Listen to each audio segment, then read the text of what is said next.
ஒரு பொன்னான நாள். அந்த நாளை இந்த சகோதரர் திரு எஸ் சூரிய பிரகாஷ் அவர்களும் திருமதி வினிதா வெங்கடேஸ்வரி, ஏன்னா திருமணம் முடிஞ்சு போச்சு, அதனால் திருமதி அவர்களும் பல்லாண்டு பல்லாண்டு வாழ வேண்டும் என்று இந்த நேரத்தில் தெரிவித்து, இன்றைய தினம் அனைத்து இந்திய அண்ணா திராவிட முன்னேற்ற கழகம் ஒரு வலிமையான இயக்கமாக இருந்து கொண்டிருக்கின்றது. இந்த இல்ல திருமணத்திலே பல்லாயிரக்கணக்கான பேர் கலந்து கொண்டு மணமக்களை வாழ்த்தி கொண்டிருக்கின்ற இந்த வேளையில் டெல்டா மாவட்டம் என்பது முழுக்க முழுக்க விவசாயிகள் நிறைந்த மாவட்டம். தஞ்சை மாவட்டம் பொன் விளைகின்ற பூமி நிறைந்த மாவட்டம். மாவட்டத்தில் இருக்கின்ற விவசாயிகளுக்கு மாண்புமிகு அம்மா அவர்கள் தமிழகத்துடைய முதலமைச்சர் இருந்த காலத்திலும் சரி, பொன்மனச்செம்மல் புரட்சி தலைவர் எம்ஜிஆர் அவர்கள் முதலமைச்சராக இருந்த காலத்திலும் சரி, அம்மா மறைவுக்கு பிறகு அம்மா ஒரு அரசு தொடர்ந்து ஆட்சி புரிந்த போதும் சரி, இன்றைக்கு இந்த டெல்டா மாவட்ட மக்கள் இயற்கை சீற்றத்தால் பல்வேறு சோதனைகளை சந்தித்துக் கொண்டிருக்கின்றார்கள். அப்படி சோதனை வருகின்ற பொழுதெல்லாம் நேசக்கரம் நீட்டிய ஒரே இயக்கம் அனைத்து இந்திய அண்ணா திராவிட முன்னேற்ற கழகம், அதிமுக அரசாங்கம். உடுக்கை இழந்தவன் கை போலே அங்கே இடுக்கன் களைவுதான் நட்புன்னு சொல்லுவாங்க. நம்முடைய இடுப்பில் இருக்கின்ற வேஷ்டி அழுகின்ற பொழுது தானாக போய் கை அதை சரி செய்யும். அதை போல நம்முடைய விவசாயிகள் துன்பத்திலே வேதனையிலே அடைகின்ற பொழுது அனைத்து இந்திய அண்ணா திராவிட முன்னேற்ற கழக அரசு தானாக வந்து உதவி செய்கின்ற அரசு அதிமுக அரசாங்கம். இன்றைக்கு இந்த பகுதி திரு ஸ்டாலின் அவர்கள் துணை முதலமைச்சர் இருந்த காலம், திராவிட முன்னேற்ற கழக அரசு இருந்த காலம், ஹைட்ரோ கார்பன் மீத்தேன் அவருடைய முன்னிலையில் புரிந்துணர்வு ஒப்பந்தம் போட்டாங்க. இந்த டெல்டா மாவட்ட விவசாயிகள் எல்லாம் பதறி போயிருந்தார்கள். இருக்கின்ற அப்பொழுதெல்லாம் அமைச்சராக இருந்தார்கள், எம்எல்ஏக்களாக இருந்தாங்க. அவெல்லாம் என்னிடத்திலே கோரிக்கை வைத்தார்கள். இங்கே இருக்கின்ற டெல்டா மாவட்டத்தில் இருக்கின்ற பல்வேறு விவசாய சங்கங்கள் என்னை சந்தித்து கோரிக்கை வைத்தார்கள். இந்த டெல்டா மாவட்டத்தில் இருக்கின்ற பூமியை நம்பித்தான் நாங்களுடைய வாழ்வாதாரமே இருக்கின்றது. இது பொன் விளைகின்ற பூமி, நெற்களஞ்சியம். அப்படிப்பட்ட இந்த பகுதியில் நீத்தேன் எடுக்கின்ற சூழ்நிலை வந்துவிட்டது. எங்களுடைய நிலத்தை பாதுகாக்க வேண்டும் என்று கோரிக்கை வைத்தார்கள். மாண்பு அம்மாவுடைய அரசு மத்தியிலே தொடர்பு கொண்டு நம்முடைய விவசாயிய கோரிக்கை ஏற்று இந்த டெல்டா மாவட்டத்தை பாதுகாக்கப்பட்ட வேளாண் மண்டலமாக சட்ட நிதியாக அறிவிக்கப்பட்டோம். இன்றைக்கு எந்த காலத்திலும் அவருடைய பூமிக்கு எந்தவித ஒரு ஆபத்தும் ஏற்படாது. அப்படி பாதுகாப்பை வழங்கிய அரசாங்கம் அதிமுக அரசாங்கம். அது மட்டுமல்ல, விவசாயிகளுக்கு கடை கோட்டிருக்கின்ற விவசாயிகளுக்கு கூட தங்கு தடை இல்லாம நீர் அவருடைய வயலுக்கு செல்ல வேண்டும். அதற்காக எல்லா கால்வாய்களும் தூர்வாரப்பட்டோம்.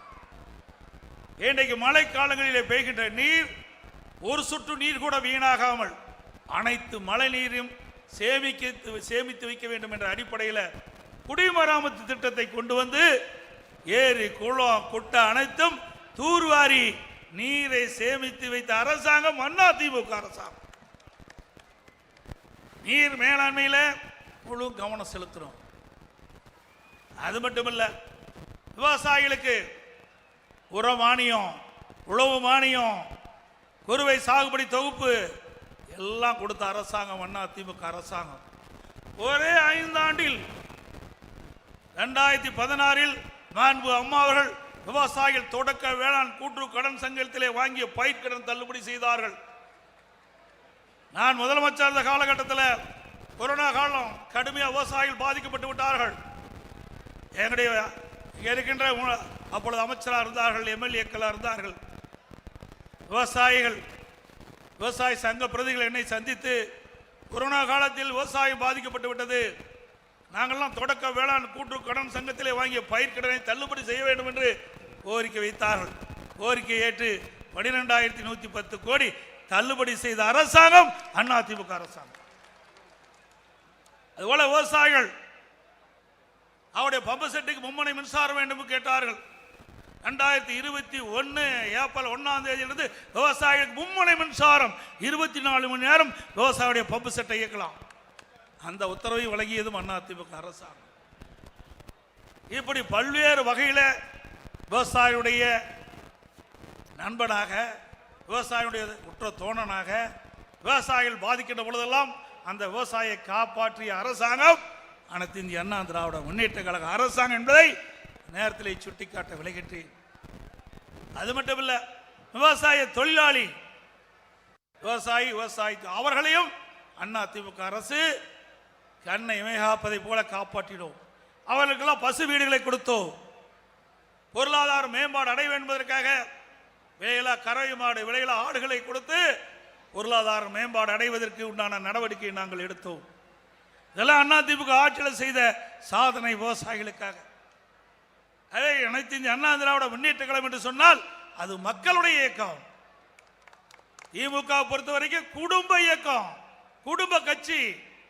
அதிமுக இது மக்களுடைய இயக்கம், தொண்டனுடைய இயக்கம். தொண்டன் தான் இங்க தலைவனாக இருக்கின்றான். அது மட்டுமல்ல, எவ்வளவு சோதனைகள் நாம் சந்தித்தோம். கொஞ்சம் லஞ்சம் இல்ல. பொன்மனச்சம்பல் புரட்சி தலைவர் எம்ஜிஆர் கட்சி துவங்கியதிலிருந்து இன்று வரை சோதனையை சந்தித்துக் கொண்டிருக்கின்ற ஒரே இயக்கம் அனைத்து இந்திய அண்ணா திராவிட முன்னேற்ற கழக இயக்கம். புரட்சி தலைவர் காலத்திலும் சோதனையை சந்தித்தோம். அந்த சோதனைகளெல்லாம் சாதனையாக்கி ஆட்சி கட்டில் அமர்ந்தார்கள். அவருடைய மறைவுக்கு பிறகு மாண்பு அம்மாவும் சோதனை சந்தித்தார்கள். அத்தனை சோதனையும் தகர்த்தெறிந்து தமிழகத்தினுடைய முதலமைச்சர் பொறுப்பேற்று இருவரும் தலைவர்கள் நாட்டிற்கு ஒரு சிறப்பான ஆட்சி கொடுத்தார்கள்.